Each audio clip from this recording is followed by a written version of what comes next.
Chapter 4.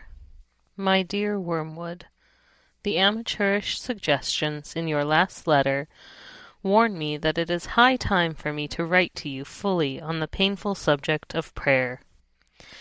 You might have spared the comment that my advice about his prayers for his mother proved singularly unfortunate. That is not the sort of thing that a nephew should write to his uncle, nor a junior tempter to the under-secretary of a department. It also reveals an unpleasant desire to shift responsibility. You must learn to pay for your own blunders. The best thing, where it is possible, is to keep the patient from the serious intention of praying altogether. When the patient is an adult recently reconverted to the enemy's party, like your man, this is best done by encouraging him to remember, or to think he remembers, the parrot-like nature of his prayers in childhood. In reaction against that, he may be persuaded to aim at something entirely spontaneous, inward, informal, and unregularized. And what this will actually mean to a beginner will be an effort to produce in himself a vaguely devotional mood in which real concentration of will and intelligence have no part. One of their poets, Coleridge, has recorded that he did not pray with moving lips and bended knees, but merely composed his spirit to love and indulged a sense of supplication. That is exactly the sort of prayer we want. And since it bears a superficial resemblance to the prayer of silence, as practiced by those who are very far advanced in the enemy's service, clever and lazy patients can be taken in by it for quite a long time.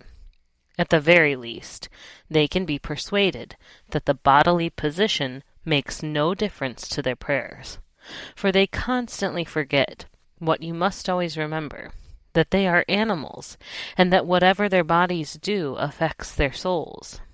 It is funny how mortals always picture us as putting things into their minds.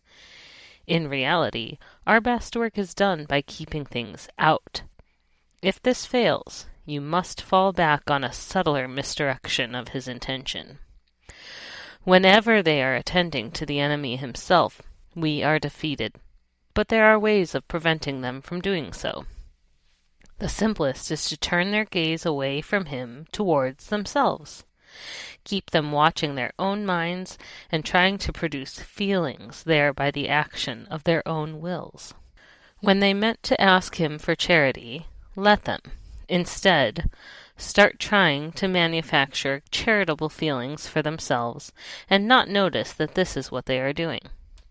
When they meant to pray for courage, let them really be trying to feel brave.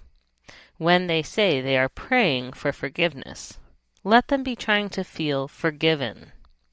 Teach them to estimate the value of each prayer by their success in producing the desired feeling, and never let them suspect how much success or failure of that kind depends on whether they are well or ill, fresh or tired, at the moment. But of course the enemy will not meantime be idle. Whenever there is prayer, there is danger of his own immediate action. He is cynically indifferent to the dignity of his position and ours as pure spirits, and to human animals on their knees he pours out self-knowledge in a quite shameless fashion. But even if he defeats your first attempt at misdirection, we have a subtler weapon. The humans do not start from that direct perception of him which we, unhappily, cannot avoid. They have never known that ghastly luminosity, that stabbing and searing glare which makes the background of permanent pain to our lives. If you look into your patient's mind when he is praying, you will not find that. If you examine the object to which he is attending, you will find that it is a composite object containing many quite ridiculous ingredients. There will be images derived from pictures of the enemy as he appeared during the discreditable episode known as the Incarnation. There will be vaguer, perhaps quite savage and puerile, images associated with the other two persons. There will even be some of his own reverence, and of bodily sensations accompanying it, objectified and attributed to the object revered.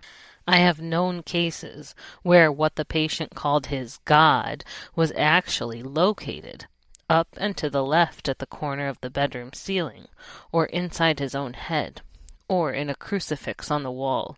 But whatever the nature of the composite object, you must keep him praying to it, to the thing that he has made, not to the person who has made him.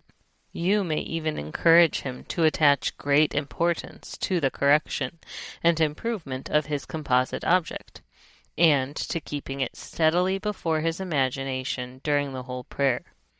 For if he ever comes to make the distinction, if he ever consciously directs his prayers, not to what I think thou art, but to what thou knowest thyself to be, our situation is, for the moment, desperate.